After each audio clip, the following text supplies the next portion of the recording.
بسم الله الرحمن الرحيم. الحمد لله رب العالمين، والصلاة والسلام على أشرف الأنبياء والمرسلين، نبينا محمد وعلى آله وأصحابه أجمعين، وبعد. إخوة الكرام, আমরা আলোচনা করছি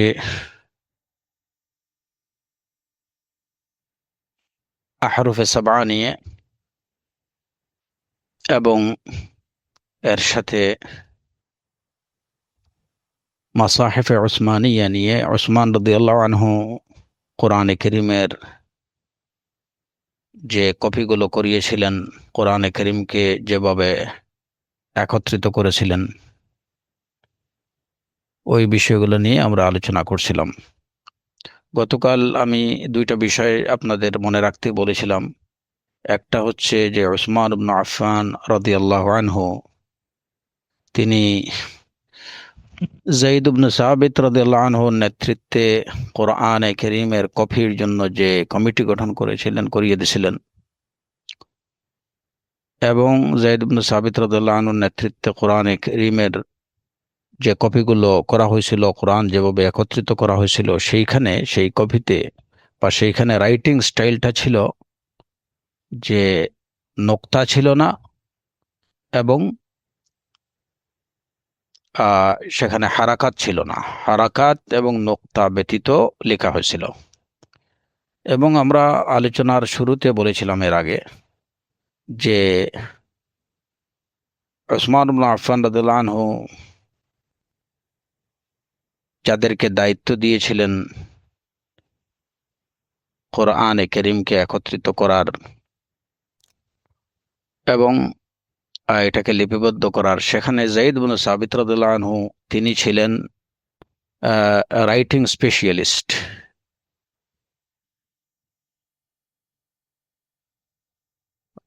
আবু বকর সিদ্দিক রাদিয়াল্লাহু আনহুর খেলাফতের সময়ও তিনি যতটুকু কোরআনে কারীম যেভাবে লিপিবদ্ধ করা হয়েছিল, সেখানেও তিনি রাইটিং স্পেশালিস্ট হিসেবে কাজ করেছেন, এবং ওসমান রাদিয়াল্লাহু আনহুর সময়ও।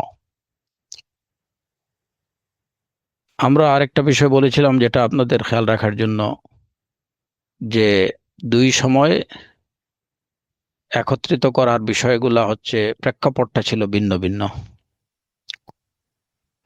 আবু বকর রাদিয়াল্লাহু আনহুর সময়ের প্রেক্ষাপট ছিল যাতে কোরআনে কারীমের কোনো অংশ হারিয়ে না যায়, আর ওসমান ইবনে আফফান রাদিয়াল্লাহু আনহুর সময় একত্রিত করার প্রেক্ষাপট ছিল যাতে করে যে যার ইচ্ছা মতো কোরআন তিলাওয়াত করছে, নিজের মানে এই যে টোনের পার্থক্য, হরুফের পার্থক্য, এইভাবে কোরআনে কারীমের তিলাওয়াতের মধ্যে মারাত্মক রকমের ভিন্নতা দেখা দেয়, এবং সেখান থেকে মুসলিম উম্মাহকে হেফাজতের জন্য এই উদ্যোগ নেওয়া হয়েছিল। ওসমান ইবনে আফফান এই প্রেক্ষাপটে একত্রিত করার উদ্যোগ নিয়েছিলেন।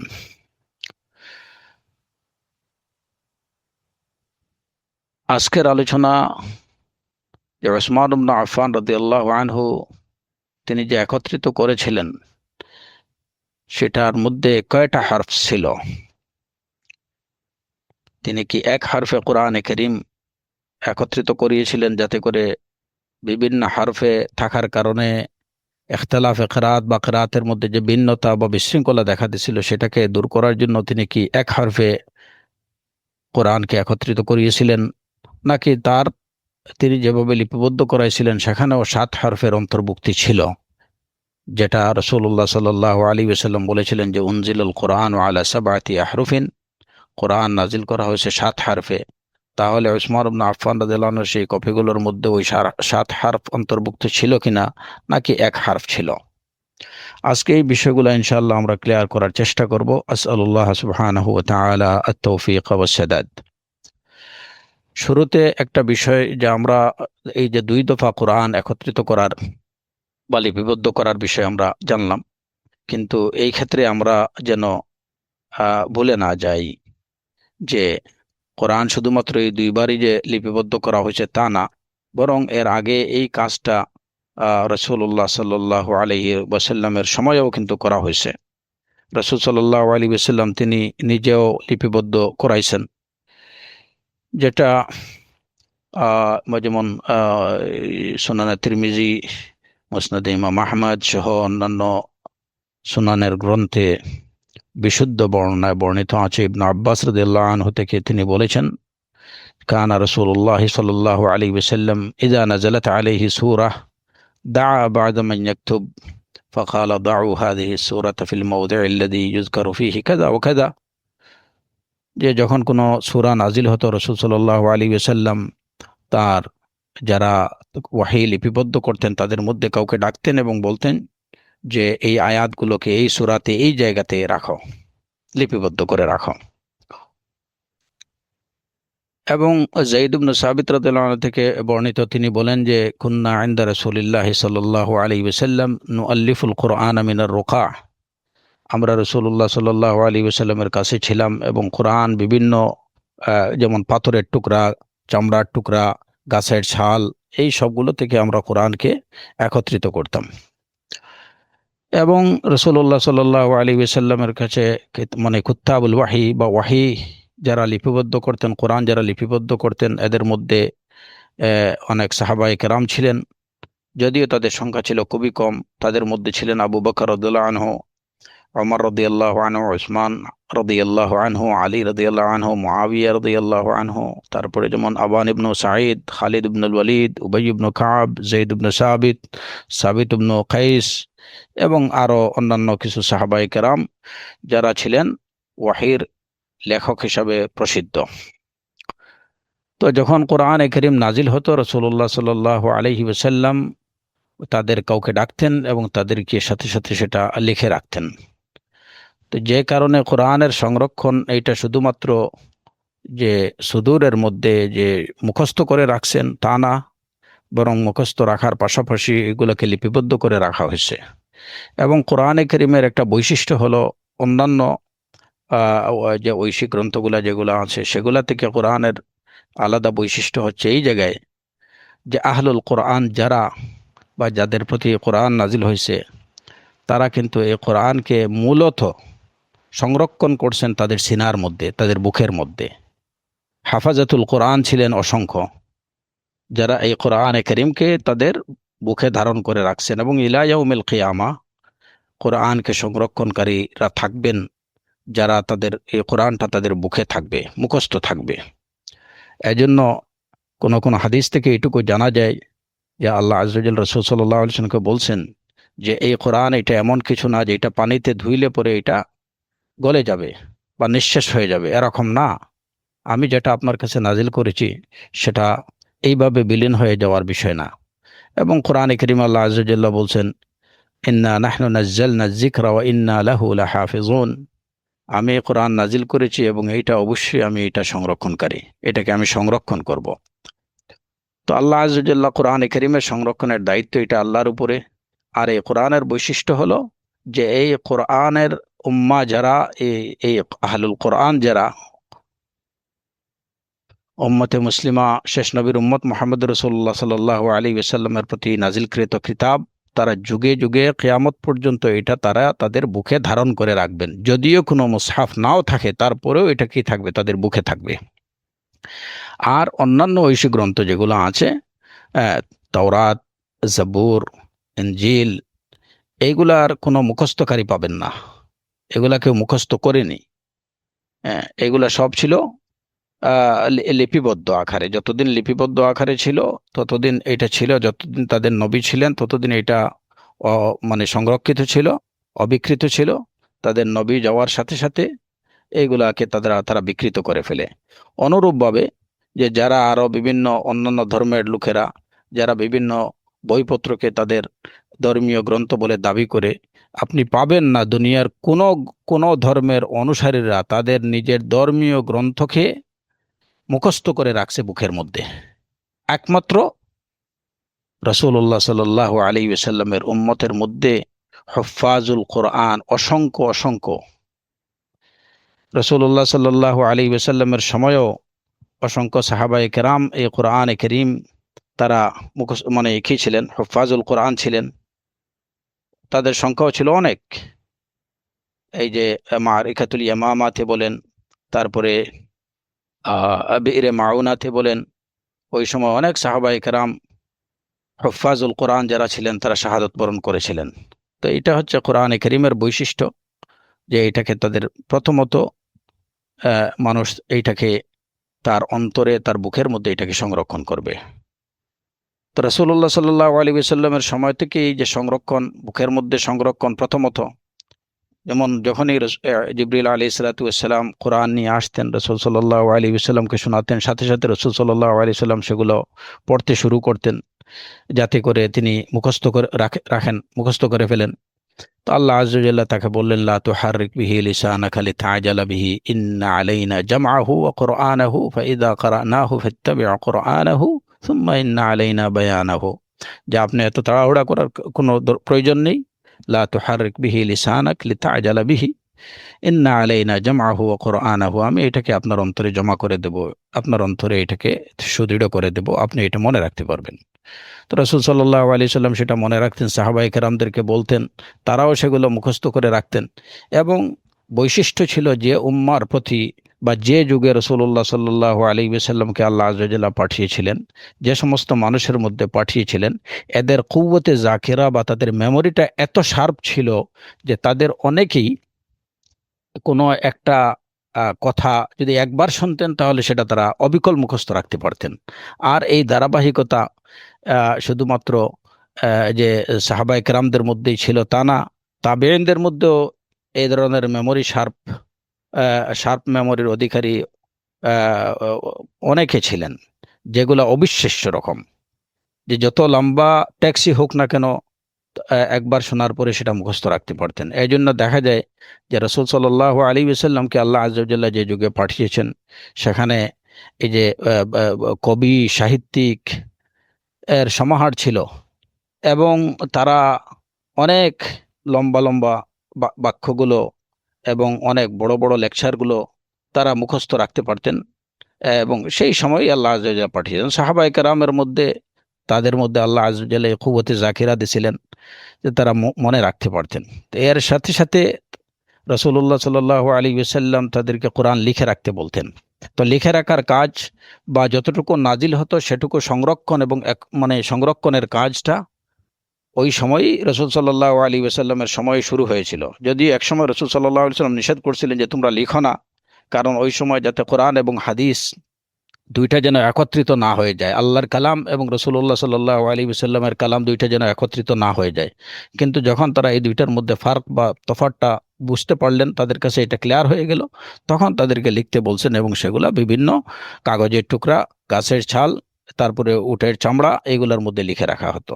তো এই কাজ ওই সময় শুরু হয়েছিল। সুতরাং জামাটা হচ্ছে ওসমান রাদিয়াল্লাহু আনহুর সময় হচ্ছে তৃতীয় দফার জামা।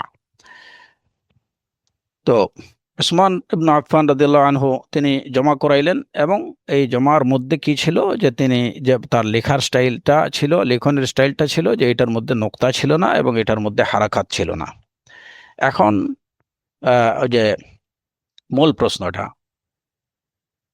যে কোরআনে কারীম 7 হরফে নাজিল হয়েছে, আমরা আমরা এই যে গতকাল এই বিষয়টা আলোচনা করেছি যে আবু বকর সিদ্দিক রাদিয়াল্লাহু আনহুর সময়ে যেভাবে জমা করা হয়েছিল, প্রেক্ষাপটটা ছিল যেন হারিয়ে না যায়, সেই কারণে সেটা সবকিছুই ওইখানে জমা করা হয়েছিল। 7 হরফে জমা করা হয়েছিল নাকি আবু বকর সিদ্দিক রাদিয়াল্লাহু আনহুর সময় 1 হরফের উপরে জমা করা হয়েছিল, এই বিষয় নিয়ে আলোচনা করতে যে আমরা বলছি যে খুবই এটার বিষয়ে প্রথম কথা হলো এটা মনে রাখবেন যে আবু বকর সিদ্দিক রাদিয়াল্লাহু আনহুর সময় কোরআন একত্রিত করার কাজ বা কোরআনের লিপিবদ্ধ করানোর যে কাজ হয়েছিল, ওই সময় কোরআন 1 হরফে লিপিবদ্ধ হয়েছিল না 7 হরফে, সুনিশ্চিতভাবে, অর্থাৎ পুরাপুরি সুনিশ্চিতভাবে এটা বলা যাবে না, কারণ এই সম্পর্কে কোনো বর্ণনা পাওয়া যায়নি যে তিনি 1 হরফে লিখিয়েছেন নাকি 7 হরফে লিখিয়েছিলেন। এটার বিষয়ে সুনিশ্চিত কোনো কিছু পাওয়া যায় না। তবে জান্নে গালিব, যেটা মোস্ট প্রবাবলি, যে বিষয়টা উলামায়ে কেরামরা, মুহাদ্দিসিন এবং ফুকাহা কুররা সবার কি হলো, অভিমত হলো যে যেহেতু এখানে প্রেক্ষাপট ছিল কোরআন, যাতে কোরআনের কোনো অংশ হারিয়ে না যায়, ওইখানে যে মানুষ বিভিন্নভাবে কেরাত পড়তেছে, ওইটা থেকে মানুষকে ওই ফিতনা থেকে মানুষকে বাঁচানো, ওইখানে এটা মুখ্য বিষয় ছিল না। এখানে মুখ্য বিষয় ছিল কোরআনের কোনো অংশ যাতে হারিয়ে না যায়। এবং ওই সময় যেহেতু রাসূলুল্লাহ সাল্লাল্লাহু আলাইহি ওয়াসাল্লামের সময়ে কোরআন 7 হরফে নাজিল হয়েছে, মানুষকে এই ফ্লেক্সিবিলিটিটা দেয়া হয়েছিল যে আহ, সাতভাবে তারা পড়তে পারবে, সুনির্দিষ্ট সাতভাবে পড়তে পারবে। এর অর্থ এটুকু না যে প্রত্যেকে নিজের লাহজা বা নিজের লোগা অনুযায়ী ইচ্ছা মতো পড়বে, সেটা না। সুনির্দিষ্ট সাতভাবে যেটা আল্লাহ আযজা ওয়া জাল্লা নাজিল করছেন, ওই সাতের মধ্যেই থাকতে হবে, তো ওই সাতের মধ্যে তারা পড়তে পারবে। তো এ- এই কারণে সবচেয়ে বেশি সম্ভাবনা যে আবু বকর সিদ্দিক রাদিয়াল্লাহু আনহুর সময় যে লিপিবদ্ধ বা একত্রিতকরণের কাজ হয়েছিল সেটা সাতভাবে, সেই সাত হরফেই করা হয়েছিল। ওইখানে হারফের বিষয়ে কোনো হেরফের করা হয়নি, মোস্ট প্রবাবলি, আল্লাহু আলাম। এখন প্রশ্ন হলো যে ওসমান ইবনে আফফান রাদিয়াল্লাহু আনহু তিনি যেহেতু এই কাজটা হাতে নিয়েছিলেন যে এক একজন এক একভাবে পড়তেছে, মুসলিম উম্মার মধ্যে বিশৃঙ্খলা দেখা দিচ্ছে, সেই বিশৃঙ্খলা থেকে রক্ষার জন্য তিনি কোরআনে করিমকে একত্রিত করার, লিপিবদ্ধ করার কাজে হাত দিয়েছিলেন। তাহলে তিনি কি সব 6 হরফ বাদ দিয়ে শুধুমাত্র এক হরফের উপরে কোরআন লিপিবদ্ধ করাইছিলেন, নাকি তিনি 6 হরফ রাখছিলেন? এই বিষয়টা, এটাই হচ্ছে মূলত ইখতিলাফের কারণ। তো এই বিষয়ে অনেক মানে সুবহানাল্লাহ, উলামায়ে কেরামদের মধ্যে, ফুকাহাদের মধ্যে, মুহাদ্দিসিনদের মধ্যে, কুররাদের মধ্যে অনেক কথাবার্তা। এই ইখতিলাফের জিসটা হচ্ছে মূলত যে এখানে 3টা অভিমত পাওয়া যায়। এখানে 3টা অভিমত পাওয়া যায়। প্রথম অভিমত হলো যে মুসহাফে উসমানীতে 7 হরফ অন্তর্ভুক্ত ছিল। মুসহাফে উসমানীতে 7 হরফই অন্তর্ভুক্ত ছিল।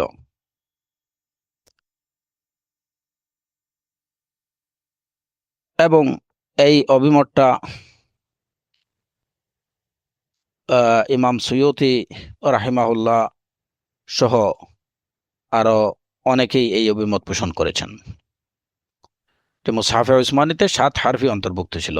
তাদের কথা হচ্ছে, এই দাবির পক্ষে তাদের যে দলিলটা হলো, উনজিলাল কোরআন আলা সাবআতি আহরুফিন, কোরআন নাজিল হয়েছে 7 হরফে।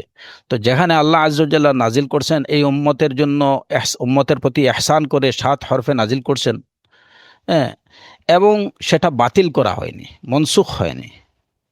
মনসুখ হয়ে গেছে 7 হরফের 6 হরফ মনসুখ হয়ে গেছে, এরকম কোনো প্রমাণ নেই।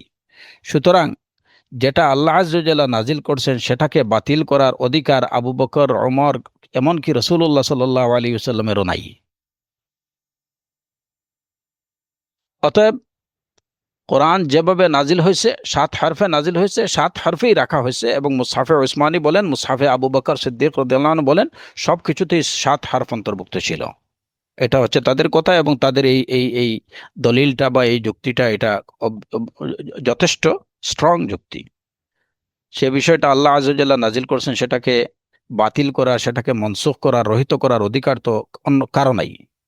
যদি না আল্লাহ আযজা ওয়া জাল্লা সেটাকে রহিত করেন, তো সেটা তো রহিত হয়েছে বলে কোনো প্রমাণ নেই। দ্বিতীয় অভিমত হলো যে মুসহাফে উসমানী কেবলমাত্র 1 হরফের উপরে লেখা হয়েছে, বাকি 6 হরফ এখান থেকে বাদ দেয়া হয়েছে। আর এই অভিমত যারা পোষণ করেন তাদের মধ্যে আছেন ইমাম তাবারি রাহিমাহুল্লাহ, ইমাম তাহাবি রাহিমাহুল্লাহ, ইবনু আব্দুল বার রাহিমাহুল্লাহ সহ আরো অনেক উলামায়ে কেরাম। তাদের অভিমত হচ্ছে যে মুসহাফে উসমানী শুধুমাত্র একটা হরফের উপরে লিপিবদ্ধ করা হয়েছে।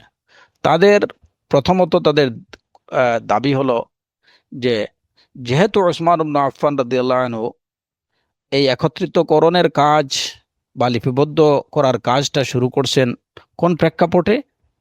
প্রেক্ষাপটটা ছিল এক একজন এক একভাবে তিলাওয়াত করছে, এবং এর কারণে মুসলিম উম্মার মধ্যে বিশৃঙ্খলা দেখা দিচ্ছে।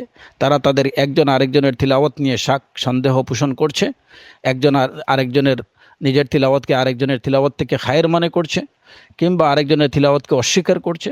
এই সব বিশৃঙ্খলা এবং ফিতনা থেকে মুসলিম উম্মাকে হেফাজতের লক্ষ্যে তিনি এই উদ্যোগ নিয়েছিলেন। সুতরাং তার এই উদ্যোগ দাবি করে যে তিনি 6 হরফ ভিন্নতা বাদ দিয়ে কেবলমাত্র একটা হরফের উপরে মুসলিম উম্মাকে ঐক্যবদ্ধ করার চেষ্টার উদ্দেশ্যেই তিনি এই কাজ করেছেন। সুতরাং মুসহাফে উসমানী এটাই শুধুমাত্র একটা হরফের উপরে লিপিবদ্ধ। এখন এটা গেল তাদের যুক্তি, কিন্তু দলিলটা কি? দলিল হচ্ছে ওনাদের যে কোরআনে করিম, কোরআনে করিমের হেফাজত এটা হচ্ছে ওয়াজিব, সংরক্ষণ করা এটা হচ্ছে ওয়াজিব। কিন্তু আহরুফে সাবা বা হরুফে সাবা, যেটা হরুফে সাবা অনুযায়ী হরুফে সাবার সংরক্ষণটা, এটা ছিল উম্মতের প্রতি বা বান্দার প্রতি আল্লাহ আজ্জা ওয়া জাল্লার এহসান, যেটা রাসূলুল্লাহ সাল্লাল্লাহু আলাইহি ওয়াসাল্লাম বলেছেন যে আমার উম্মতের মধ্যে পুরুষ আছে, নারী আছে, বৃদ্ধ আছে, আহ, তারপর বয়স্ক আছে, ছোটরা আছে, এবং অনেক আনপড় মানুষ আছে যারা হয়তো একভাবে ওইটা উচ্চারণ করতে পারবে না, পড়তে পারবে না। আমাকে এই বিষয়ে আরো কি দেন, সহজ করে দেন। তো তার এই দাবির প্রেক্ষিতে আল্লাহ আজ্জা ওয়া জাল 7 ভাবে পড়ার অনুমতি দিচ্ছেন। সেটা হচ্ছে, এটা ছিল অপশনাল বিষয়। হ্যাঁ, যদি পড়তে চায় ওইভাবে পড়তে পারবে, যদি তাদের জন্য এটা কঠিন হয় ওইভাবে পড়তে পারবে। এটা ছিল লিত্তাইসির। এবং এই 7 হরফে পড়ার অনুমতি আল্লাহ আজ্জা ওয়া জাল্লা যে দিছেন, সেইটা ছিল আল্লাহর পক্ষ থেকে মুসলিম উম্মার প্রতি বিশেষ রাহমা বা অনুগ্রহ, এবং এটার উদ্দেশ্য ছিল তাদের জন্য সহজ করে দেয়া, কোরআনের কিরাত বা তিলাওয়াতটা তাদের জন্য সহজ করে দেয়া। এই ছিল উদ্দেশ্য। এখন মূলত তাদের কথা হচ্ছে যে মূলত কোরআন নাজিল হয়েছে এক হারফে। যেমন যতক্ষণ পর্যন্ত রাসূল সাল্লাল্লাহু আলাইহি ওয়াসাল্লাম মক্কি জীবনে যতক্ষণ ছিলেন, মদিনাতে হিজরতের আগ পর্যন্ত কিন্তু কোরআন এক হারফেই নাজিল হয়েছে। এ বিষয়ে কারো কোনো দ্বিমত নেই। উনজিলাল কোরআন আলা সাবাতি আহরুফিন, এই 7 হরফে পড়ার যে পারমিশন বা 7 হরফে নাজিলের বিষয়টা, এটা হচ্ছে মদিনাতে যাওয়ার পরে। এর আগ পর্যন্ত এক হরফেই ছিল। তো ওইখানে রাসূলুল্লাহ সাল্লাল্লাহু আলাইহি ওয়াসাল্লামের অনুরোধের প্রেক্ষিতে, কিংবা কোনো কোনো বর্ণনা থেকে জানা যায় যে এটা এই আহ, উম, আহ, মিকাইল আলাইহিস সালাতু ওয়াস সালামের অনুরোধের প্রেক্ষিতে সেটা 7 হরফে পড়ার অনুমতি দেয়া হয়েছে। যেমন সুনানে নাসাইতে একটা হাদিস আছে, রাসূলুল্লাহ সাল্লাল্লাহু আলাইহি ওয়াসাল্লাম বলেছেন, আতানি জিব্রাইল ও মিকাইল ফাজালাসা জিব্রাইল আন ইয়ামিনি ওয়া জালাসা মিকাইল আন ইয়াসারি ফাকালা ইকরা আলা হারফিন। যে আমার কাছে জিব্রাইল এবং মিকাইল আলাইহিমাস সালাতু ওয়াস সালাম আসলেন। জিব্রাইল আমিন আমার ডান পাশে বসলেন, এবং মিকাইল আলাইহিস সালাম তিনি আমার বাম পাশে বসলেন। এরপরে আমাকে জিবরিল আমিন বললেন যে ইকরা আলা হারফিন, আপনি এক হরফে পড়েন। তখন মিকাইল আলাইহিস সালাতু ওয়াস সালাম বললেন ইস্তাজিদহু, না আপনি বাড়িয়ে দেন। তখন ইকরাইল কোরআন, জিবরাইল আলাইহিস সালাম বললেন যে ইকরাইল কোরআন আলা হারফাইনি, যে আপনি কোরআন পড়েন 2 হরফে। মিকাইল আলাইহিস সালাতু ওয়াস সালাম আবার বললেন ইস্তাজিদহু হাত্তা বালাগা সাবআতা আহরুফিন। এইভাবে 7 হরফে পৌঁছা হলো। তো এখানে জিবরাইল আলাইহিস সালাতু ওয়াস সালাম বাড়িয়ে দিলেন, মিকাইল আলাইহিস সালাতু ওয়াস সালাম অনুরোধ করলেন। হ্যাঁ, জিবরাইল আলাইহিস সালাম তো তার নিজের পক্ষ থেকে বাড়াননি, সেটা অবশ্যই আল্লাহ আজ্জা ওয়া জাল্লার পারমিশন নিয়েই, আল্লাহর অনুমতি সাপেক্ষই তিনি সেটা করেছেন। তো এই এই হাদিস, এটা ইমাম আলবানী রাহিমাহুল্লাহ এটাকে সহিহ বলেছেন। তো আলা কুল্লি হাল, রাসূলুল্লাহ সাল্লাল্লাহু আলাইহি ওয়াসাল্লামের অনুরোধের প্রেক্ষিতে, কিংবা জিবরাইল আলাইহিস সালাতু ওয়াস সালাম মিকাইল আলাইহিস সালামের সুপারিশের প্রেক্ষিতে এক হরফ থেকে সেটাকে 7 হরফে উন্নীত করা হয়েছে। কিন্তু যারা দাবি করেন যে মুসহাফে উসমানী এক হরফে লিখিত, তাদের কথা হলো যে মূলত এক হরফেই নাজিল হয়েছে, কিন্তু বাকি হরফগুলার অনুমতি দেওয়া হয়েছে, এগুলো অপশনাল। এখন যদি ওই অপশনাল কাজগুলো করতে যে মুসলিম উম্মার মধ্যে যদি বিভক্তি এবং বিচ্ছিন্নতা দেখা দেয়, তাহলে সেই বিভক্তি এবং বিচ্ছিন্নতাকে বাঁচার জন্য মূল হরফে চলে আসাটাই, এটাই হচ্ছে আমাদের মূল কাজ। তো ওসমান ইবনে আফফান রাদিয়াল্লাহু আনহু তিনি এক হরফে তিনি লিপিবদ্ধ করেছেন, যাতে বিশৃঙ্খলা না থাকে। এবং এখানে তাদের আরেকটা কথা হচ্ছে যে এই বিষয়ে কারো কোনো দ্বিমত নেই যে আরও অতিরিক্ত 6 হরফে পড়ার অনুমতি দেওয়াটা ছিল মানুষের জন্য বিষয়টাকে সহজ করা। যখন মুসলিম উম্মা কুরআনে কারীমের তিলাওয়াত এবং কিরাতে অভ্যস্ত হয়ে গেল, হ্যাঁ, তখন তাদের জন্য এটা আস্তে আস্তে সহজ হয়ে গেল। কারণ প্রথম যখন নাজিল হয়েছিল, এই এই এই ভাষাটা সবার জন্য, যেহেতু এটা লুগাতে কুরাইশে ছিল, হ্যাঁ, এই ভাষাটা সবার জন্য সহজ ছিল না। তো যখন তিলাওয়াত এবং কিরাতের মাধ্যমে তারা এতে অভ্যস্ত হয়ে গেলেন, সহজ হয়ে গেল। সুতরাং আল্লাহ আযজা ওয়া জাল্লা অনুগ্রহপূর্বক যে অনুমতিগুলো দিছেন সেটা যদি রক্ষা না করাও হয় তাতে কোনো অসুবিধা নেই। এই হচ্ছে তাদের অভিমত যে এক হরফে কোরআন সংরক্ষণ করা এটা ওয়াজিব, কিন্তু বাকি 6 হরফটা ছিল অপশনাল। মূল কথার তাদের দাবির মূল কথা হচ্ছে এইটা, এবং এটাও তাদের প্রমাণভিত্তিক কথা এবং যুক্তিভিত্তিক কথা। তৃতীয় অভিমত যেটা, এখানে আরেকটা বিষয় বলে রাখা দরকার যে এই যে ইমাম ইবনে জারির তাবরি রাহিমাহুল্লাহ কিংবা ইমাম তাহাবি রাহিমাহুল্লাহর এই অভিমতের সাথে শাইখুল ইসলাম ইবনে তাইমিয়া রাহিমাহুল্লাহ তিনিও বলেছেন যে এক হরফে মাসাহিফে উসমানী এগুলা এক হরফকে অন্তর্ভুক্ত রাখে, 7 হরফকে না। ইবনুল কাইয়িম রাহিমাহুল্লাহর অভিমত তাই। তৃতীয় যে অভিমত সেটা হলো যে মাসাহিফে উসমানিয়া এগুলা এক হরফে নয় বরং একাধিক হরফে কি লিপিবদ্ধ। এক হরফে নয়, একাধিক হরফে। এবং সেই একাধিক হরফ কি? সেই একাধিক হরফ হলো যে এটা 7 হরফকেই অন্তর্ভুক্ত রাখে। এখন প্রথম যে অভিমত এবং এই তৃতীয় অভিমত, এই দুইটার মধ্যে পার্থক্য বুঝতে হবে। প্রথম অভিমত ছিল যে 7 হরফে লিপিবদ্ধ, এবং এই তৃতীয় অভিমত হচ্ছে যে মাসাহিফে উসমানিয়া এইগুলা 7 হরফে লিপিবদ্ধ। প্রথমত এই দাবিটাকে দুই ভাগে ভাগ করা গেছে। কেউ কেউ বলেছেন যে মাসাহিফে উসমানী, এই যে তৃতীয় অভিমত যেটা, এই তৃতীয় অভিমতের মধ্যে কিন্তু আবার দুইটা পার্ট আছে। এই অভিমতের মধ্যে, এই অভিমত যারা পোষণ করেছেন তাদের মধ্যে দুইটা পার্ট। একটা পার্ট হচ্ছে যে একাধিক হরফে লিপিবদ্ধ, এক হরফে লিপিবদ্ধ না, একাধিক হরফে লিপিবদ্ধ। এটা হচ্ছে কিছু সংখ্যকের অভিমত। আর কিছু সংখ্যকের অভিমত হলো যে এটা 7 হরফেই লিপিবদ্ধ। আমরা ইতিমধ্যে যত আলোচনা করেছি এই সব আলোচনাগুলো ছিল এই বিষয়টা বোঝার জন্য, অনেকটা এই বিষয়গুলোকে বোঝার জন্য। মাসাহিফে উসমানিয়াতে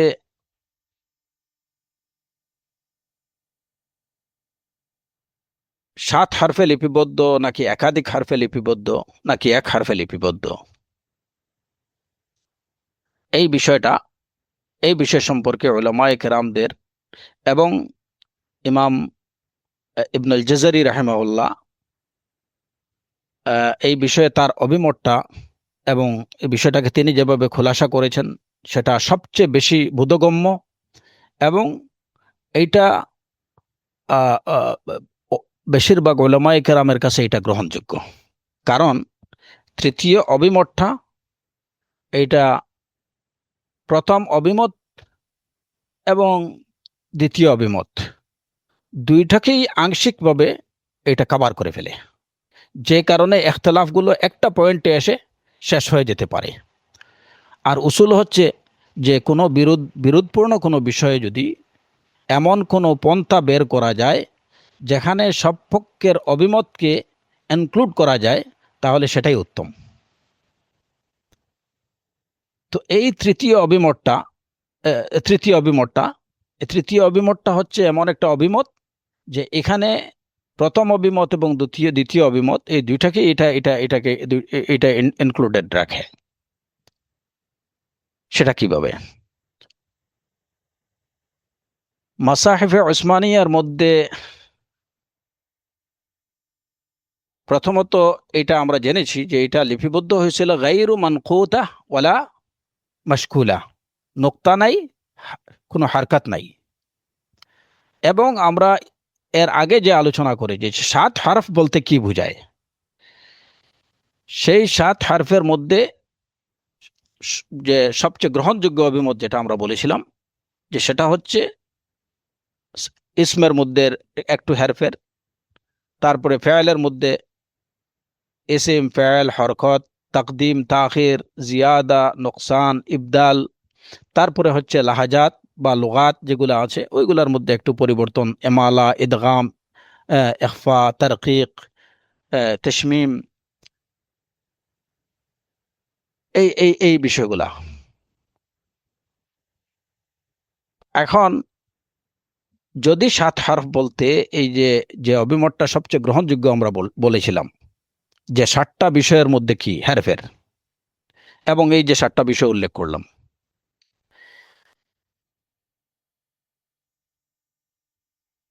যদি এইটা হয় তাহলে দেখা যায় যে যেভাবে মুসহাফে উসমানী লিপিবদ্ধ হয়েছিল হারাকাত ছাড়া এবং নোক্তা ছাড়া, তাহলে 7ভাবেই পড়া আর কি আছে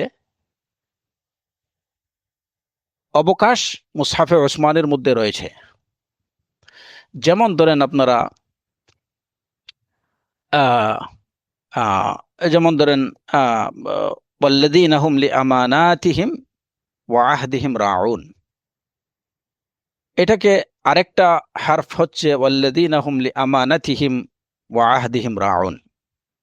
এখন মিমের উপরে মুসহাফে উসমানীতে যেভাবে লেখা হয়েছে মিমের উপরে মিম রাখা হয়েছে, এখন মিমের উপরে যদি আলিফে সুগরা দেয়া হয় তাহলে কিন্তু এটা কি হয়ে গেল লিআমানাতিহিম। কিন্তু যেহেতু কোনো কি দেয়া হয়নি, হারাকাত দেয়া হয়নি, যে কারণে এটাকে কি রাখা হয়েছে, ওপেন রাখা হয়েছে লিআমানাতিহিম। মিম আছে, মিমের উপরে আলিফে সুগরা আছে কিংবা নাই, কোনটাই না, খালি আছে। সুতরাং এখানে দুইটা কেরাতি পড়া যেতে পারে, লিআমানাতিহিম লিআমানাতিহিম। যেমন ধরেন ইয়াকযিবুন, বিমা কানু ইয়াকযিবুন, ইয়াকযিবুন, ইয়া, তার দেখেন যে রাইটিং স্টাইল ইয়াকযিবুন এবং ইউকাযযিবুন দুইটাই সমান। যেহেতু মুসহাফে উসমানীতের মধ্যে এটার মধ্যে হারাকা দেয়া হয়নি, নোক্তাও দেয়া হয়নি, ইয়ার নিচে কিন্তু কি দেয়া হয়নি, নোক্তা দেয়া হয়নি, ইয়ার জায়গাটা খালি আছে। সুতরাং ইয়ার নিচেও আপনি নোক্তা দিতে পারেন, ইয়ার উপরেও নোক্তা দিতে পারেন। যে কারণে একটা একটা কি আছে, দুইটা কেরাতের অবকাশ এই জায়গাতে আছে। ইয়াকযিবুনও পড়তে পারেন, তারপরে কি তাকযিবুনও বলতে পারেন। আবার জালের উপরে এখানে কোনো তাসদিদ দেয়া নেই, সাদ্দা দেওয়া নেই। সুতরাং আপনি এটাকে ইয়াকযিবুন বিত্তাখফিফ পড়তে পারেন, ইউকাযযিবুনও পড়তে পারেন। এখন কখনো এটুকু ভাববেন না যে এই যে আমি বলছি যে পড়তে পারেন, সেই পড়াটা নিজের ইচ্ছা মতো হতে হবে, এটা না। যদি সেই পড়াটা এটা 7 হরফ, এটাকে 7 হরফের কোনো হরফ এটাকে অনুমোদন করে, তাহলেই আপনি ওইটা পড়তে পারবেন।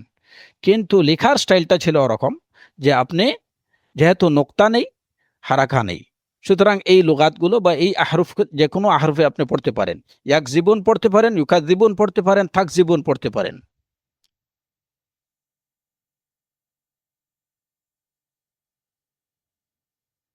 হাল আতাকা হাদিসু মূসা, হাল আতাকা হাদিসু মূসা, এখন সিনের পরে ইয়া দিয়ে লেখা আছে, সেই ইয়ের উপরে আপনি আলিফে সুগরা দিতে পারেন, আলিফে সুগরা নাও দিতে পারেন।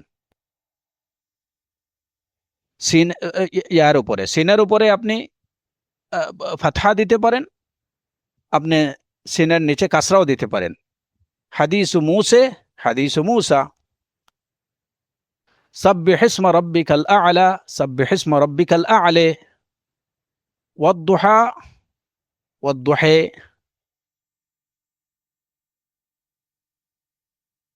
সুম্মা নুনশিজুহা লাহমা, সুম্মা নাকসুহা লাহমা, নুনশিরুহা, নুনশিরুহা। এই নুনশিরুহা, দেখেন যে এটা লেখার স্টাইলটা রায়ের উপরে কিছু নাই, নোক্তা নাই। এখন এটাকে রাও পড়তে পারেন, আবার নোক্তা দিয়ে আপনি এটাকে জাও পড়তে পারেন। নুন শিজুহাও পড়া যাবে, নুন শিরুহাও পড়া যাবে। ফাতাবাইয়ানু ইদা জা ইন জাআকুম ফাসিকুম বিনাবাইন ফাতাবাইয়ানু, ফাতাবাইয়ানু এই শব্দটা যদি তার মানে লেখার স্টাইলটা যদি দেখেন, তাহলে এটা এমনভাবে লেখা আছে, যদি আপনি নোক্তা না দেন, হারাকা না দেন, তাহলে ফাতাবাইয়ানু, ফাতাসাব্বাতু, শুধুমাত্র নোক্তা দিলেই ফাতাবাইয়ানু ফাতাসাব্বাতু হয়ে গেল। দুইটা কেরাতে কি আছে, অনুমোদিত। তো যে কারণে মাসাহিফে উসমানিয়া গায়ের মানকুতা ছিল, গায়ের মাশকুলা ছিল, হারাকাত ছিল না, নোক্তা ছিল না। যে কারণে 7 হরফের কোনো এক হরফে একাধিক হরফে, মানে সবগুলা না, 7 হরফ বলতে এটা গতকাল আমি বলছি, আজকেও বলছি, এটা মনে রাখবেন যে কোরআনে কারীমের এমন কোনো আয়াত বা এমন কোনো শব্দ নেই, এমন একটা শব্দ নেই যে এক শব্দ 7 ভাবে পড়া যায়, এটা না। বরং সারা কোরআনে কারীমে যা আছে, যে কালিমাতগুলো একাধিকভাবে পড়ার অনুমতি আছে, সেইগুলা সব মিলিয়ে হয় 7 রকম। সেগুলা সব মিলিয়ে 7 রকম। তার অর্থ এইটুকু না যে আপনি একটা কালিমাকে 7 ভাবে পড়তে পারেন, যেমন মালিক ইয়াউমিদ্দিন, মালিক ইয়াউমিদ্দিন, কিন্তু এটার মধ্যে আর কোনো কি নেই, আর কোনো ওয়ে নেই যে ওইভাবে আপনি পড়তে পারবেন। সিরাতাল্লাযীনা আনআমতা আলাইহিম, আপনি এটাকে সিরাত, সাদের পরিবর্তে সিন দিয়ে পড়তে পারবেন, সিরাত। হ্যাঁ, আবার এটাকে সাদের সাথে জায়ের মিল রেখে জিরাত, জিরাত আল্লাযীনা আনআমতা। তো সর্বোচ্চ এটা 3টা কিরাত আছে এখানে, 3 হরফে আপনি পড়তে পারবেন 3 ভাবে, কিন্তু এখানেও 7 ভাবে পড়ার কোনো ব্যবস্থা নেই। যতটুকু উলামাউল কিরাত যারা আছেন তারা বলেন যে সর্বোচ্চ একটা হরফের মধ্যে পাওয়া যায় যে 4 ভাবে বা 5 ভাবে, সর্বোচ্চ একটা কালিমাকে, একটা শব্দকে 4 ভাবে বা সর্বোচ্চ 5 ভাবে পড়া যায়, এর বেশি নাই কোরআনে কারীমে। যেমন ওই যে হাইতালাক, ওয়াগাল্লাকাতিল আবওয়াব ওয়াকালাত হাইতালাক, এই হাইতালাক, এটাকে কেউ বলছেন যে এটাকে সর্বোচ্চ 4 ভাবে পড়া যাবে, কেউ বলছেন সর্বোচ্চ হয়তো 5 ভাবে পড়া যাবে, এটাই। তো সাবাতু আহরুফিন কোরআনে কারীমের কোনো একটা কলিমার মধ্যে নাই। একটা কলিমাকে, একটা শব্দকে 7 ভাবে পড়া সাবাতু আহরুফিনের অর্থ এটা না, বরং সব মিলিয়ে যতগুলো কলিমা একাধিকভাবে পড়ার অনুমতি আছে সেখানে 7 রকম পাওয়া যায়। এই বিষয়টা যেন মনে থাকে আমাদের সবারই। তো যাই হোক, এখন মুসহাফে উসমানীতে নোক্তা এবং হারাকাত না থাকার কারণে এই সুবিধা ছিল যে এখানে অনুমোদিত 7 কেরাতের যে কোনো কেরাত দিয়ে সেটা পড়া যেত।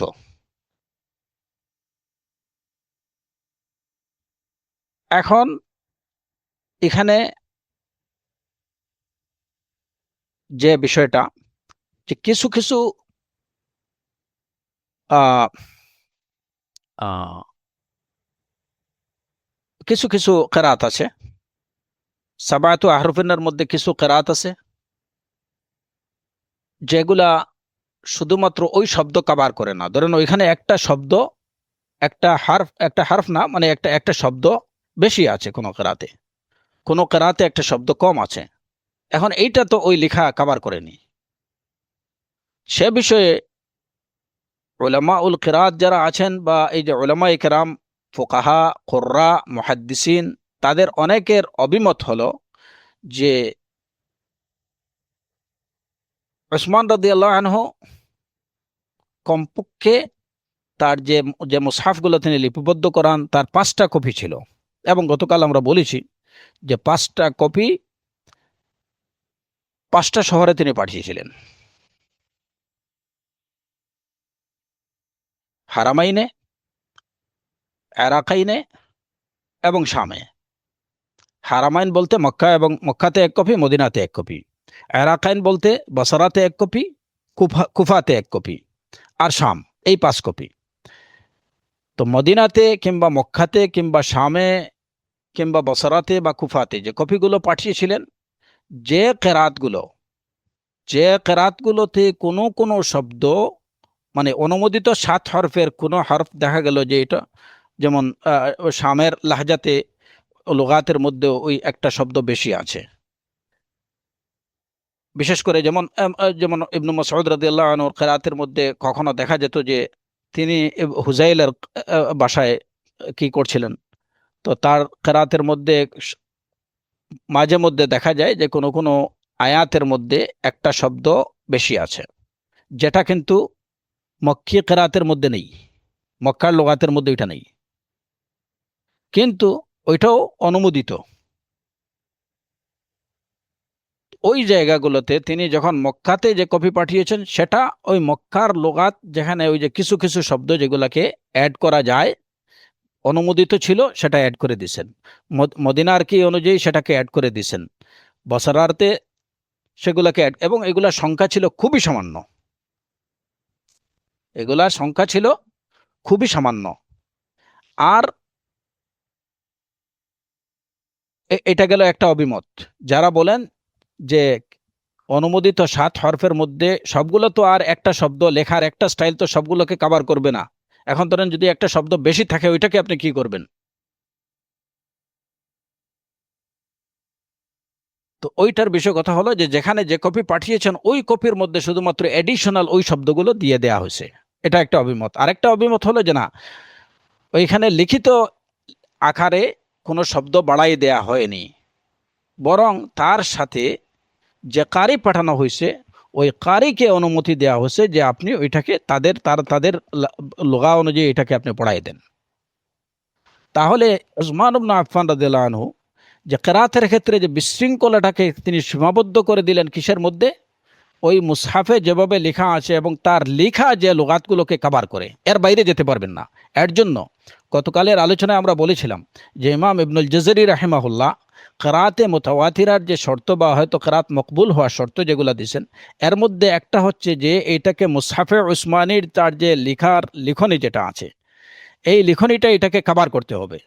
যে এই লেখাটাকে যেহেতু নোক্তা নাই, হরকত নাই, যদি এমন একটা কেরাত হয় যে এখানে নোক্তা বা হরকত দিলেই এইভাবে পড়া যাবে তাহলে সেটা অনুমোদিত হবে।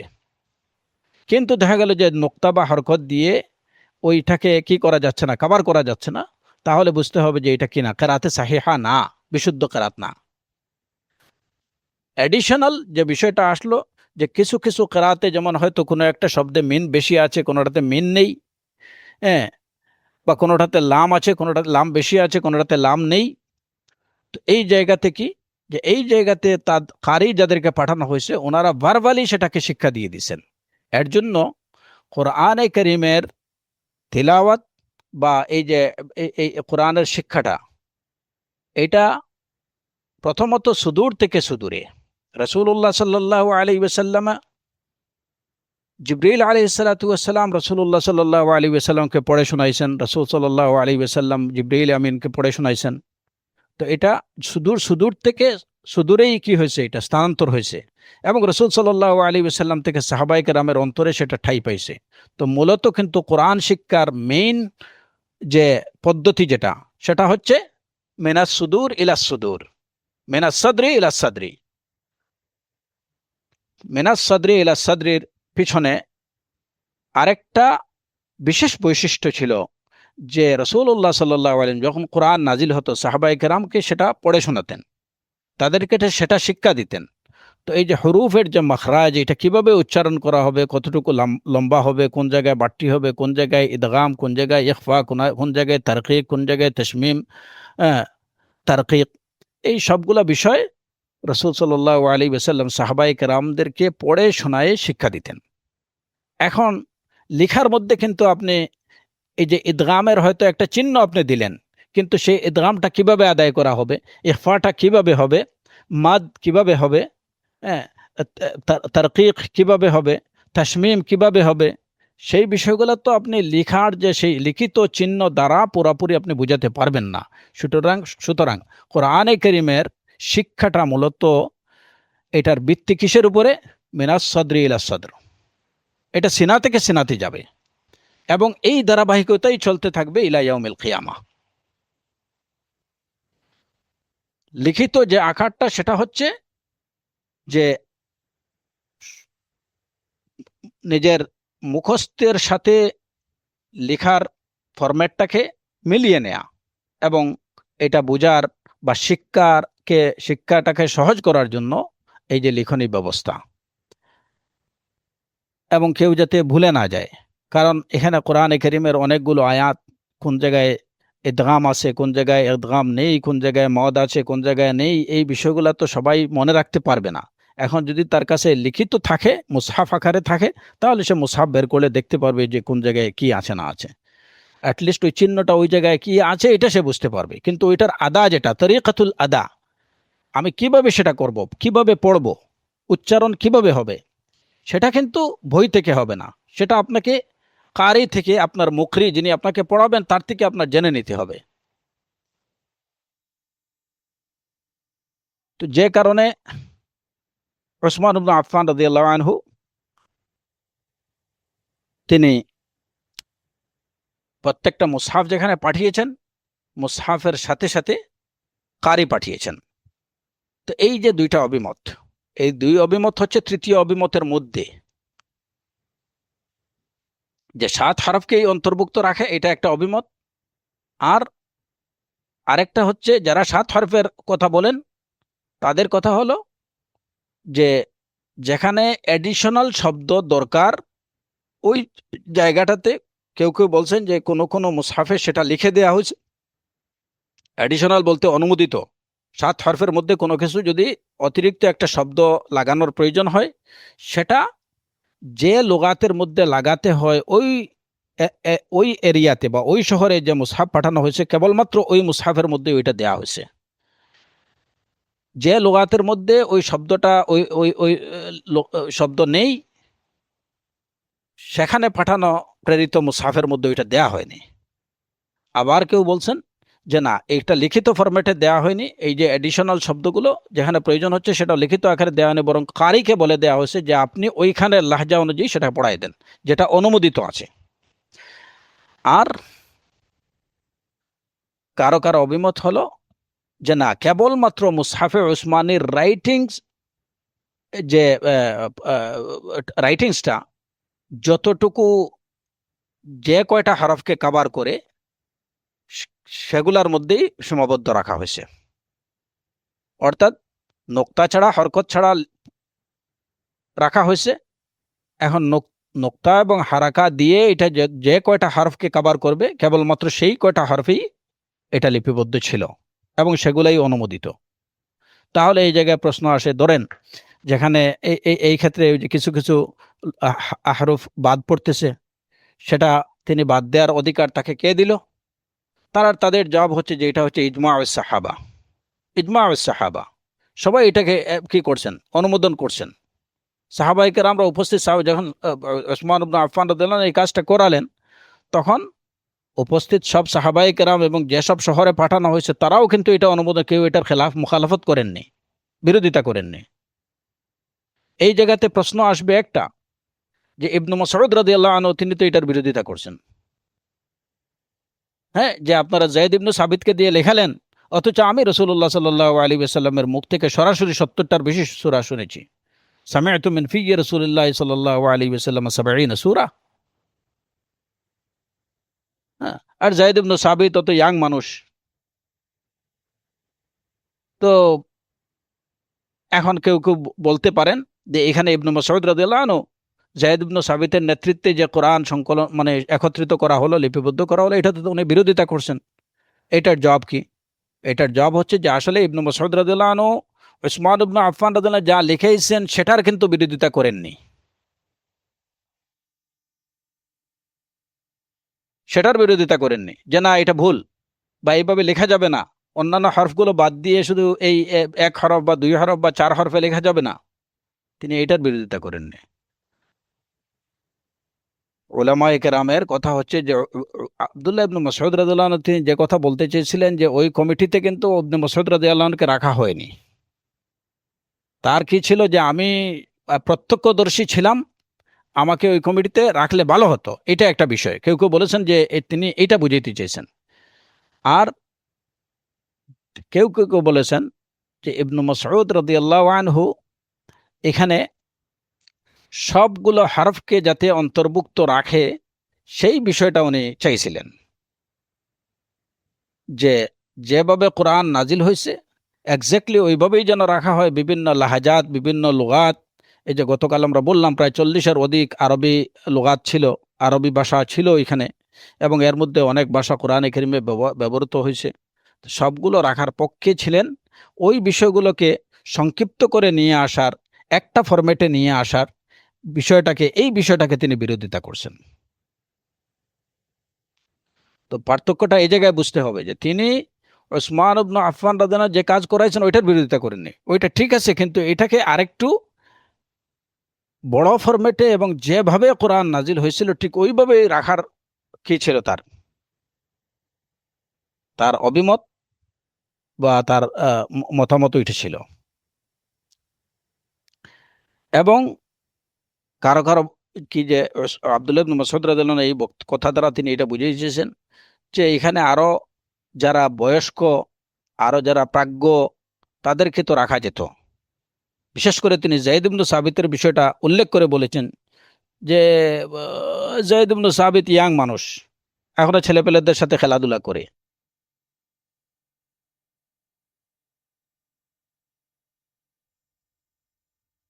তো এইটা দ্বারা এটাও বোঝার কোনো অবকাশ নাই যে ইবনে মাসউদ রাদিয়াল্লাহু আনহু যায়েদ ইবনে সাবিতের মতো একজন সাহাবীকে তিনি হেয় করেছেন, না, হেয় করেননি। কোরআনে কারীমের তাজিম এবং এইটার অক্ষুণ্ণতা, এটার সম্মান চিন্তা করে তিনি, তার কি ছিল যে এখানে যদি আরো প্রাজ্ঞ বিজ্ঞ বয়স্ক লোক থাকেন তাহলে সেটা ভালো, এটা হচ্ছে তার নিজস্ব একটা অভিমত। কিন্তু অন্য কোনো সাহাবায়ে কেরাম এই কাজের বিরোধিতা করেননি, বরং সবাই এটাকে অ্যাপ্রিসিয়েট করছেন। তো আলোচনার মূল কথা হলো যে ওসমান ইবনে আফফান রাদিয়াল্লাহু আনহুর তিনি যেভাবে কোরআনকে একত্রিত করাইছেন বা লিপিবদ্ধ করাইছেন, সেখানে কিন্তু শুধু এক হারফ না, একাধিক হরফে পড়ার ব্যবস্থা ছিল। এবং সর্বশেষ এবং সবচেয়ে কি যেটা কথা, যে ওসমান ইবনে আফফানের এই মুসহাফগুলাতে একাধিকভাবে একাধিক হরফে অনুমোদিত, একাধিক হরফে কোরআন কারীম পড়ার ব্যবস্থা ছিল। তিনি যেটা বাদ দিছেন সেটা হচ্ছে যে ধরেন অনেকগুলো শব্দের মধ্যে একটা শব্দ, যেমন ধরেন এটা আহ হুজাইলের ভাষায় পড়া যেত, আবার বনু তামিমের ভাষায় পড়া যেত, বনু সাকিফের ভাষায় পড়া যেত, ইয়ামানের ভাষায় পড়া যেত। এটা কি ছিল, তো ওই জায়গাতে 60টা হরফই রাখছেন, যে অনুমোদিত সবগুলা লুগাতে রাখা হয়েছে, কিন্তু একটা হরফের মধ্যে সবগুলো রাখা হয়নি। ধরেন একটা হরফে চার ভাবে হয়তো পড়ার কি ছিল, ওইখানে ওইটাকে 2 ভাবে পড়ার মধ্যে সীমাবদ্ধ করে নিয়ে আসছেন। আরেকটা হরফে হয়তো 3 ভাবে পড়ার কি ছিল, ওইটাকে হয়তো 2 ভাবে পড়ার মধ্যে সীমাবদ্ধ করে নিয়ে আসছেন। কিন্তু এইটা কোনোভাবেই যে কোনো অনুমোদিত 7 হরফকে টোটালি বাদ দেওয়া হয়েছে, 6টা হরফকে বাদ দেওয়া হয়েছে, সেটা না। কারণ কোরআনে কারীমের মধ্যে প্রথম যখন নাজিল হয় এবং যখন তাদেরকে মানুষ সেটা পড়তে পারতো না, সবাই লুগাতে কুরাইশে সেটা পড়তে পারতো না, এবং অনেকগুলো লুগাত এবং লাহজা ছিল আরবদের মধ্যে। যেমন ধরেন আপনার এই এই এই এইগুলাকে, যেমন কারো কারো লাহজা ছিল যেটাকে বলা হতো ইস্তেন্তা। ইস্তেন্তা মানে কি, জাস্ট একটু বোঝার জন্য আপনাদের বলছি। ইস্তেন্তা হচ্ছে যে যেখানে আইন সাকিন আছে, ওই আইন সাকিনকে নুন দিয়ে পড়া। এটা ছিল একটা একটা কবিলার তাদের মানে তাদের কি আর কি, ওই ওই গোত্রের নিজস্ব টোন বা নিজস্ব লোগা, আইন সাকিনকে নুন দিয়ে পরিবর্তন করা। তো যেমন আতাইনা, ইন্না আতাইনা, আতাইনা আইন সাকিন, তো তারা এটাকে পড়তেন ইন্না আনতাইনা কাল কাউসার।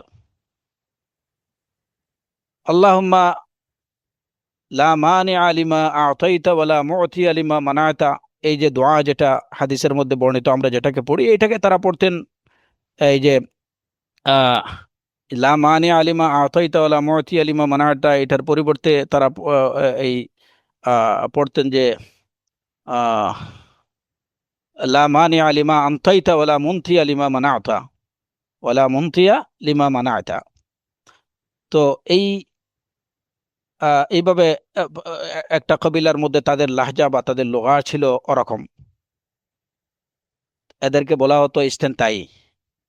ইস্তেন্তাই মানে তারা আইন সাকিনকে নুন বানাই দিতেন।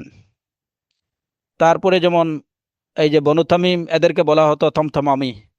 থমথমামি মানে কি, তারা মানে ওই আপনার আহ, অনেক কিছুকেই তারা যেমন লামে তারিফ যেটা আছে ওইটাকে তারা মিম দিয়ে পাল্টাই দিতেন। আলিফলাম, আলিফলামকে তারা মিম দিয়ে বদলাই দিতেন। যেমন ধরেন ওই যে তওবা আল হাওয়া, তওবা আল হাওয়া, বা সাফাল জৌ, বাতাস সুন্দর এবং আকাশ পরিষ্কার, তোয়াবাল হাওয়া ও সফল জৌ। তো এটাকে তারা পড়তেন যে তোয়াবাম হাওয়া ও সফাম জৌ, তোয়াবাম হাওয়া ও সফাম জৌ। ওই আলিফলামটাকে বাদ দিয়ে ওইটাকে মিম বানাই ফেলতেন। একবার এক ব্যক্তি এসে রসুল্লাহ, বনু তামিমের এক ব্যক্তি এসে রসুল্লাহ সাল্লাহ আলী সাল্লামকে বললেন, আমিনাম বিররিম সিয়াম ফিম সাফার, আমিনাম বিররিম সিয়াম ফিম সাফার। রসুল সাল্লাহ আলী সাল্লাম তাকে জবাব দিলেন, লাইসা মিনাম বিররিম সিয়াম ফিম সাফার। মূলত শব্দটা ছিল কি, আমিন আল বিররি আসিয়াম ফিস সাফারি। ওই যে আলিফলামকে মিমের সাথে একসাথে মিলাই ফেলছেন, আমিনাম বিররিম সিয়াম ফিম সাফার ও হা কেদা। তো এরা এই যে বিভিন্ন লাহজা ছিল তাদের মধ্যে, তারপরে এদের মধ্যে কেউ কেউ ছিলেন তাদেরকে বলা হতো ফাখফাখা, হ্যাঁ, তনতনা, থমথমা, ফাখফাখা, কাশকাশা। তো এরকম অনেকগুলো লোগা ছিল। ওই লুগাতের কিছু কিছু শব্দ যেগুলো কোরআন অনুমোদন করছে, আল্লাহ আয্যা ওয়া জাল্লা অনুমোদন করছেন, ওই অনুমোদিত ওই লুগাতের সবগুলো কলিমার মধ্যে না রেখে কিছু কিছু কলিমার মধ্যে ওইগুলাকে রাখা হয়েছে, কিছু কিছু কলিমাতে ওইগুলা বাদ দেওয়া হয়েছে। কিন্তু সব মিলিয়ে মুসহাফে উসমানীতে 60টা আহরফকেই কভার করা হয়েছে। এটা হলো মূল কথা। এবং এই অভিমতে আমরা গেলে দেখা যায় যে ইখতিলাফগুলো সবগুলো কি হয়ে যাচ্ছে। যারা বলছেন যে 7 হরফে নাজিল হয়েছে সেটা ঠিক আছে, আবার যারা বলছেন যে 1 হরফে নাজিল হয়েছে, তাদের কথাও যে ওনার লিখিত ফরম্যাটটা তো একটা ছিল, লিখিত ফরম্যাট একটাই ছিল, এবং সেখানে বেশিরভাগ ক্ষেত্রেই কি করা হয়েছে, লুগাতে কুরাইশকে প্রাধান্য দেওয়া হয়েছে। এবং যেটা ওসমান ইবনে আফফানের, যখন তিনি ওই কমিটি করলেন এবং তাদেরকে নির্দেশ দিলেন যে তোমাদের দুইজন যখন কি হবে, তোমাদের মধ্যে যখন ইখতিলাফ দেখা দেবে, তখন ফাকতুবুহু বিলিসানে কুরাইশ, যায়েদ ইবনে সাবিতের সাথে যদি তোমাদের মতপার্থক্য দেখা দেয়, যেহেতু যায়েদ ইবনে সাবিত কুরাইশি না, সুতরাং যদি তার সাথে তোমাদের মতপার্থক্য দেখা দেয় তাহলে ওইটা লুগাতে কুরাইশি লিখে দাও, বাস শেষ ওইখানে। তো ওসমান ইবনে আফফান রাদিয়াল্লাহু আনহুর ওই একত্রিত করা বা লিপিবদ্ধ করানোর মধ্যে কি ছিল, এই সবগুলা লুগাতি কভার করছে ওইখানে। কিন্তু কথা হলো যে সব শব্দের মধ্যে, যেমন হয়তো একটা শব্দ এটা 4 ভাবে পড়ার অনুমোদন বা 3 ভাবে পড়ার, 3 হরফে পড়ার অনুমতি ছিল, তো এরকম ধরেন 30টা শব্দ, 30টা শব্দের মধ্যে হয়তো 10টার মধ্যে এই ব্যবস্থা রাখছেন, 20টা শব্দকে বাদ দিছেন, কিংবা 20টা শব্দ রাখছেন, 10টা শব্দ বাদ দিছেন। কিন্তু সবগুলো মিলিয়ে অনুমোদিত 7 হরফ কিন্তু মুসহাফে উসমানী কভার করে। এবং এইটা ছিল যায়েদ ইবনে সাবিত রাদিয়াল্লাহু আনহু তার বিশেষ প্রচেষ্টা, এবং উসমান ইবনে আফফান রাদিয়াল্লাহু আনহুর বিশেষ দিক নির্দেশনা। এখন কথা হলো যে এই যে শাইখুল ইসলাম ইবনে তাইমিয়া রাহিমাহুল্লাহ কিংবা ইমাম ইবনুল কাইয়্যিম রাহিমাহুল্লাহ সহ যারা বলেছেন যে 1 হরফে লেখা হয়েছে, তাদের জবাব আমরা কি দেব, যে এই 1 হরফে লেখা হয়েছে, লেখার ফরম্যাটটা তো একটাই ছিল। এবং তারা হয়তো এখানে 1 হরফে বলতে তারা লুগাতে কুরাইশটাকে প্রাধান্য দিয়েছেন।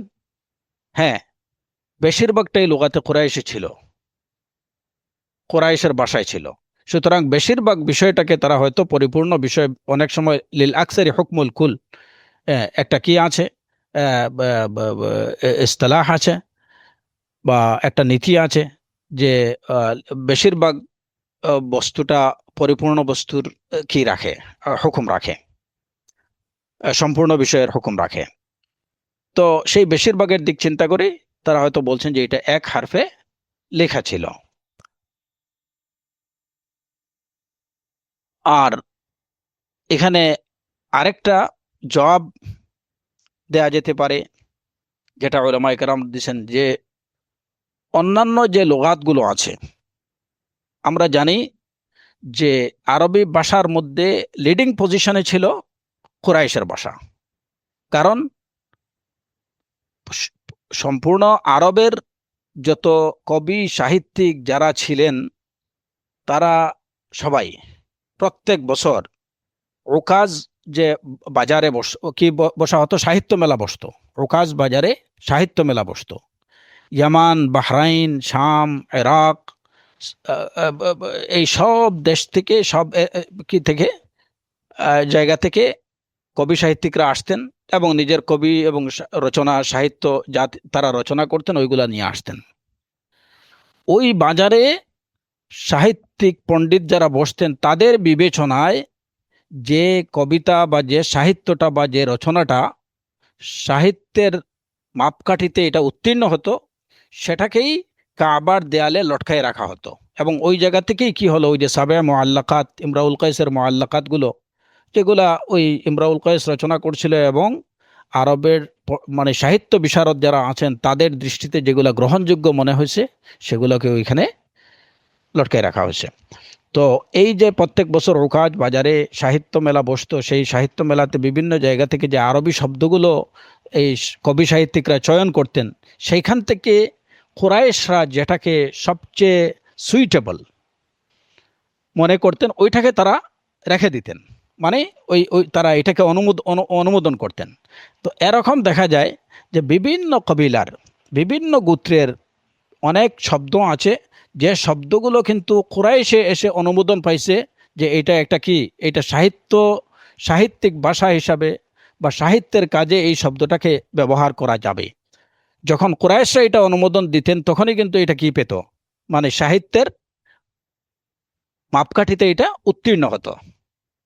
এর জন্য যেমন কোরআনে কারিমে যদিও অনেকগুলো বিভিন্ন লুগাতের শব্দ আছে, যেমন গতকাল আমরা বলছি সামিদুন, তারপরে লা ইয়ালিদকুম, এরকম অনেক শব্দ আছে, হেমিয়ারি শব্দ বা আরবের বিভিন্ন গোত্রের শব্দ আছে, কিন্তু ওই শব্দটা যদিও কি ইম্পোর্টেড, এটা কুরাইশি অরিজিন, এটা কি না কুরাইশি শব্দ না, কিন্তু কুরাইশের ভাষায় এটা কি হয়ে গেছিল, নিজের স্থান করে নিয়েছিল এবং কুরাইশের সাহিত্যিকরা এটাকে গ্রহণ করে নিয়েছিলেন।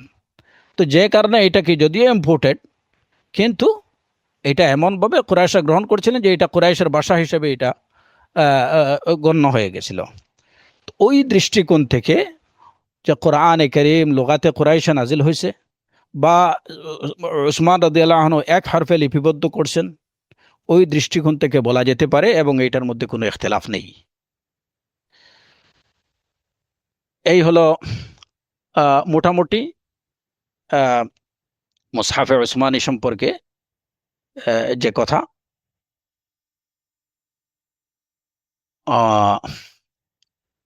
যে বিভিন্ন অভিমতগুলোকে আমরা এইভাবে একত্রিত করতে পারি এবং মুসহাফে উসমানীর যে বাস্তবতা যেটা, তাও এটাকে প্রমাণ করে বা এটাকে সাপোর্ট করে এই অভিমতটাকে। এই পর্যন্ত হচ্ছে আহরুফে সাবার সম্পর্কে আমাদের কথা। ইনশাআল্লাহ আমরা আল্লাহ আযজা ওয়া জাল্লা যদি তৌফিক দেন, আগামী পর্বে কিরাতে সাবা সম্পর্কে আমরা কিছু আলোচনা করব ইনশাআল্লাহ। আর যদি এই আহরফে সাবার বিষয়টা বোঝার পরে ইনশাআল্লাহ কিরাতে সাবার বিষয়টা বোঝা খুবই সহজ হবে বলে আমি আশা পোষণ করছি। আল্লাহ আযজা ওয়া জাল্লা আমাদেরকে দ্বীনের বিষয়গুলো সহজভাবে বুঝার তৌফিক দিন এবং ইলমে দ্বীন অর্জনের প্রতি আমাদের আগ্রহ আরো যেন আল্লাহ আযজা ওয়া জাল্লা বাড়াই দেন এবং ইলমে দ্বীন অর্জনের পথ যেন আমাদের জন্য সুগম করে দেন। আল্লাহ আযজা ওয়া জাল্লার কাছে সেই কামনা করছি। ওয়া আখিরু দাওয়ানা আনিল হামদুলিল্লাহি রাব্বিল আলামিন ওয়া সাল্লাল্লাহু ওয়া সাল্লামা আলা নাবিয়্যিনা মুহাম্মদ ওয়া আলা আলিহি ওয়া সাহবিহি আজমাইন।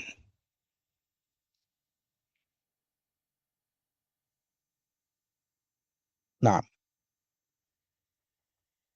নাম শেখ, জাযাকাল্লাহু খাইরান, মুবারাকাল্লাহু ফিকুম। কি খুবই একটা আমিন সুন্দর এক্সপ্লেনেশন। জাযাকাল্লাহ খাইর শেখ, বারাকাল্লাহ ফিক। আমিন আমিন আমিন ওয়া ইয়াকুম। আমাদের দুটো প্রশ্ন আছে, করব শেখ। যদি প্রশ্ন কেরাত রিলেটেড থাকে তাহলে এটাকে আপাতত আর একটু রেখে দিতে বলবো, আর যদি আজকের ধরেন এই যে বিষয়গুলো আলোচনা হয়েছে এই বিষয় সম্পর্কে থাকে তাহলে ইনশাল্লাহ ফদ্দাল আখি, ফদ্দাল বিসমিল্লাহ। বারাকাল্লাহ ফিক। আমি আপনার উপর ছেড়ে দিলাম। আমি আমি কোশ্চেন থ্রুতে বুঝতে পারতেছি না এটা কি কিরাত নাকি আহরফ সম্বন্ধে। প্রথমটা হচ্ছে লাইলাতুল কদরে অবতীর্ণ সম্পূর্ণ কোরআন কি শুরু থেকেই 7 আহরফে অন্তর্ভুক্ত করেছিল, নাকি 7 আহরফের অনুমতি পরে ধাপে ধাপে দেওয়া হয়েছিল? নাম বারাকাল্লাহু ফিক। এই বিষয়টা আমরা ইতিমধ্যে আলোচনা করেছি যে রাসূল সাল্লাল্লাহু আলাইহি ওয়াসাল্লামের মক্কার জীবনে হিজরতের আগ পর্যন্ত কিন্তু 7 হরফে পড়ার অনুমতি ছিল না। এটা পরবর্তীতে মদিনায় যাওয়ার পরে এটার অনুমতি দেওয়া হয়েছে। তো সুতরাং এই পর্যন্ত 1 হরফে কোরআনে কারীম নাজিল হয়েছে, কিন্তু যখন আল্লাহ আযজা ওয়া জাল্লা অনুমোদন করছেন তখন কিন্তু আগে নাজিল হওয়া কোরআনে কারীমের যে আয়াতগুলো বা যে সূরাগুলো আছে ওইগুলোও কিন্তু এই অনুমতির অন্তর্ভুক্ত। নাম বারাকাল্লাহু ফিকুম। ওয়াফিকুম বারাকাল্লাহ। জাস্ট তাহলে কি আমরা ধরতে পারি যে মক্কাতে মদিনা যাওয়ার আগে রাসূলুল্লাহ সাল্লাল্লাহু আলাইহি ওয়াসাল্লাম কুরাইশি আম ভাষায় কোরআন পড়ছিলেন? না আমাকে এটাই যে মদিনা থেকে যাওয়ার আগ পর্যন্ত কোরআনে কারীমের যত যত যত আয়াত নাজিল হয়েছে সবগুলা বিলুগাতে কুরাইশ নাজিল হয়েছে, কুরাইশের ভাষায়। একটা হরফে একটা হরফেই নাজিল হয়েছে। ওইখানে যাওয়ার পরে এরপরে যখন রাসূল সাল্লাল্লাহু আলাইহি ওয়াসাল্লাম চাইলেন, যে দেখলেন যে যে বিভিন্ন কবিলার লোকগুলো ইসলামে প্রবেশ করছে, মুসলমান হচ্ছে, তারা কোরআন পড়তে গিয়ে মানে উচ্চারণ করতে পারছে না। যেমন আব্দুল্লাহ ইবনে মাসউদ রাদিয়াল্লাহু আনহু একজনকে কোরআন শিক্ষা দিতে গিয়ে তাকে বলছিলেন, ইন্না শাজারাতাজ যাক্কুম তুআমুল আসিম, ইন্না শাজারাতাজ যাক্কুম তুআমুল আসিম। তো বেচারা বারবার পড়তেছিল ইন্না শাজারাতাজ যাক্কুম তুআমুল ইয়াতীম। উনি বলছেন তো তুআমুল আসিম, বেচারা বলছে তুআমুল ইয়াতীম। মাশাআল্লাহ। ইবনে মাসউদ রাদিয়াল্লাহু আনহু বলে, আচ্ছা ঠিক আছে, তুমি আসিম বলতে পারছো না, তুমি বলো তুআমুল ফাজির, তুআমুল ফাজির। আসিম শব্দের অর্থ সুবহানাল্লাহ। হচ্ছে, আসিম শব্দের অর্থ হচ্ছে গুনাহগার। হ্যাঁ, গুনাহগার। তো এখন বেচারা আসিমকে একদম সম্পূর্ণ অর্থ পাল্টাই দিয়ে, মানে আসিম শব্দ উচ্চারণ করতে পারছে না, এটা তাদের টোন কভার করছে না। তো বেচারা বলতেছে ইয়াতিম। আচ্ছা বাবা ঠিক আছে, তুমি ইয়াতিমের পরিবর্তে ফাজির বলো, অ্যাটলিস্ট আসিম কভার না হলে ফাজির তো সুবহানাল্লাহ। আনলা। হ্যাঁ, না বারাকাল্লাহু ফিকুম। হুম। ওয়াফিকুম বারাকাল্লাহ। শেষ শেষ প্রশ্ন, জাস্ট এইটারই ফলো আপ। তাহলে কি আহ মাক্কি সূরাগুলো কি এক আহরফে এবং মাদিনা সূরাগুলো কি একাধিক আহরফে নাজিল হয়েছিল, নাকি উভয় ক্ষেত্রেই 7 আহরফে প্রযোজ্য ছিল? এরপরে যখন আল্লাহ আযজা ওয়া জাল্লা অনুমোদন দিলেন তখন সবগুলোই কিন্তু 7 আহরফে অনুমোদিত। যেখানে যেখানে আহ, যেখানে একাধিকভাবে পড়ার যে কালিমাগুলো, প্রথম কথা হলো যে কোনো সূরাই বা কোরআনে কারীমের শুরু থেকে শেষ পর্যন্ত পুরাটা 7 ভাবে পড়ার তো কোনো প্রশ্নই আসে না, অনুমোদন নেই। প্রত্যেকটা সূরার বা কোনো কোনো আয়াতের কোনো একটা শব্দ দেখা গেল যে এটা হয়তো একাধিকভাবে পড়ার অনুমতি আছে। তো মক্কায় এখন মক্কি হোক কিংবা মদনী হোক, যখন আল্লাহ আযজা ওয়া জাল্লা ওই শব্দগুলোকে একাধিকভাবে পড়ার অনুমতি দিলেন তখন সেগুলা মক্কি সূরা এবং মদনী সূরা সবগুলোর ক্ষেত্রে এটা প্রযোজ্য, সেটা মক্কায় নাজিল হোক কিংবা মদিনাতে নাজিল হোক। হ্যাঁ, তো যেমন আরাফাতে যে যে যে আয়াতগুলো নাজিল হলো এইগুলা তো মক্কি, কিন্তু এটা কখন? রাসূল সাল্লাল্লাহু আলাইহি ওয়াসাল্লাম মদিনাতে হিজরতের পরে যখন আবার মক্কায় ফিরে আসলেন, হ্যাঁ, বিদায় হজের সময় যে আয়াতগুলো নাজিল হলো, এই আয়াতগুলো তো মক্কি। তো এইগুলো ওই ওই অনুমোদনের মধ্যেই আছে, অনুমোদনের মধ্যে আছে যে সূরা মক্কি হোক কিংবা মদনী হোক, আয়াত মক্কি হোক বা মদনী হোক, তার যে অংশটুকু একাধিকভাবে পড়ার অনুমতি আল্লাহ আযজা ওয়া জাল্লা দিয়েছেন সেগুলো সবগুলো সূরার ক্ষেত্রেই প্রযোজ্য। যদিও আমরা যেটা বলছি যে রাসূল সাল্লাল্লাহু আলাইহি সাল্লামের হিজরতের আগ পর্যন্ত প্রথমে 7 হরফে পড়ার অনুমতি ছিল না, কেবলমাত্র একটা লুগাতেই নাজিল হয়েছিল হিজরতের আগ পর্যন্ত। কিন্তু পরবর্তীতে পুরা কোরআনের যে যে শব্দগুলো একাধিকভাবে পড়ার মানে অনুমতি দেওয়া হয়েছে সেগুলা সবগুলাই মক্কি এবং মদনী সবগুলা সূরার ক্ষেত্রে প্রযোজ্য, আয়াতের ক্ষেত্রে প্রযোজ্য। না বারাকাল্লাহু ফিকুম।